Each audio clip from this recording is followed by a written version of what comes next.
صلى عليك الله يا ابن عبد الله أحمد حبيبنا عليك السلام. اہل حدیث آج دعا سے بالکل ہی رہ گئے، بالکل. امام مانگے نہ مانگے، آپ دعا تو مانگے نا. گھر میں مانگے، مسجد میں اکیلے مانگے، بازار میں مانگے، دکان پہ مانگے، مانگے تو صحیح نا. ہم دعا کے سرے سے منکر ہو گئے، سرے سے منکر ہو گئے. مجھے اچھی طرح یاد ہے، ہم ایک مفتی کے جنازے میں، مفتی صدیق صاحب تھے، ان کے وہ کراچی میں تھے، پنجاب کے تھے لیکن کراچی میں ہوتے تھے. ان کا جنازہ ہوا اور چونکہ وہ مفتی صاحب کا جنازہ تھا تو کراچی کے تقریباً سارے علماء اس جنازے میں شریک تھے. ظہر یا عصر ان دونوں نمازوں میں سے کوئی نماز تھی، مجھے اب صحیح یاد نہیں ہے، لیکن تھی ان دن کی دو نمازوں میں سے کوئی نماز تھی. ایک مولوی صاحب نے جو وہاں کا امام نہیں تھا، دوسری مدرسے سے آیا تھا، تو جیسے امام احتراماً جب علماء آتے ہیں تو اپنا مصلی چھوڑ کر اس کو جگہ دے دیتے ہیں، تو اس امام نے نماز پڑھائی. نماز پڑھانے کے بعد جب یعنی جنازے کی نہیں، ظہر یا عصر کی جو نماز تھی وہ پڑھائی. پڑھانے کے بعد جب پبلک کی طرف رخ کر کے بیٹھا تو پہلی صف میں کوئی بابا جی تھے، بہت ضعیف العمر تھے. انہوں نے کہا امام صاحب کل میرا آنکھ کا آپریشن ہے، آپ اللہ سے دعا کریں کہ اللہ میرا وہ آپریشن کامیابی سے ہمکنار فرما دے اور مجھے شفا دے. اور مولوی صاحب اپنا وظیفہ پڑھتے رہے، جو تسبیح انگلیوں پہ پڑھتے ہیں وہ پڑھتے رہے.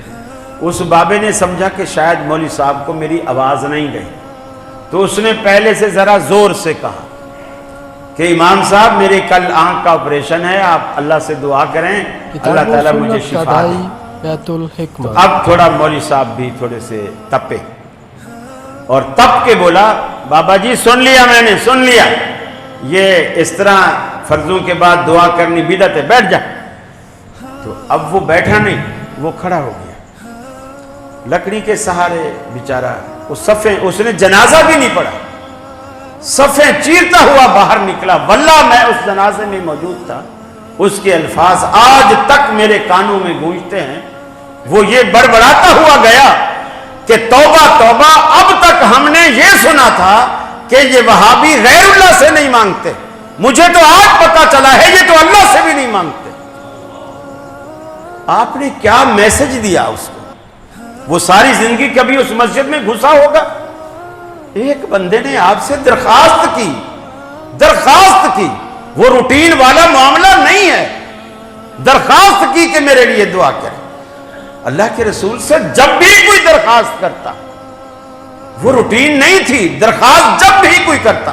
حتیٰ کہ آپ بخاری کی روایت ہے منبر پہ خطبہ دے رہے ہیں اور بندے نے آ کے درخواست کی کہ یا رسول اللہ ہم مر گئے، تباہ ہو گئے، برباد ہو گئے، ہماری چراگاہیں خشک ہو گئیں، پانی کے حوض ختم ہو گئے، جانور مرنے لگے، بچے مرنے لگے، ہم بھی پیاس سے مرنے لگے، اللہ سے دعا کرو.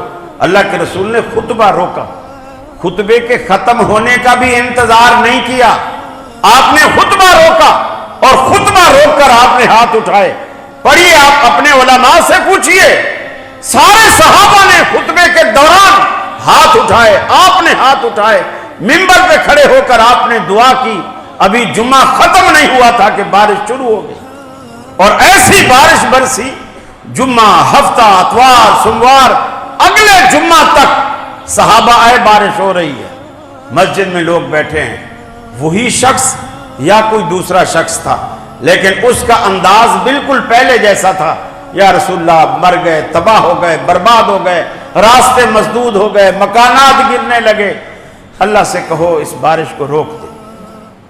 آپ نے پھر خطبے کو روکا، دعا کے لیے ہاتھ اٹھائے، سارے صحابہ نے ہاتھ اٹھائے اور کہا کہ یا اللہ مدینے کی ضرورت تو پوری ہو چکی، یہ تیرا مدینہ سیراب ہو چکا، اب ان بادلوں کو وہاں لے جا جہاں اس کی ضرورت ہے. اللہ نے بارش کو روک دیا.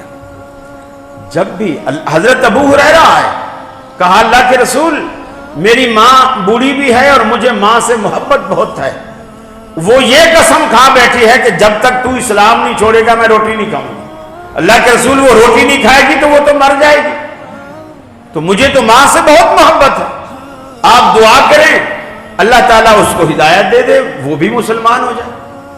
آپ نے یہ نہیں کہا ابو ہریرہ اچھا نماز ہوگی, لوگ اکٹھے ہوں گے, میں پھر دعا کروں گا, یا آج جمعرات ہے میں جمعے کو دعا کروں گا. نہیں, اسی وقت اللہ کے رسول نے دعا کے لیے جب بھی کوئی درخواست کرتا آپ دعا کے لیے ہاتھ اٹھاتے.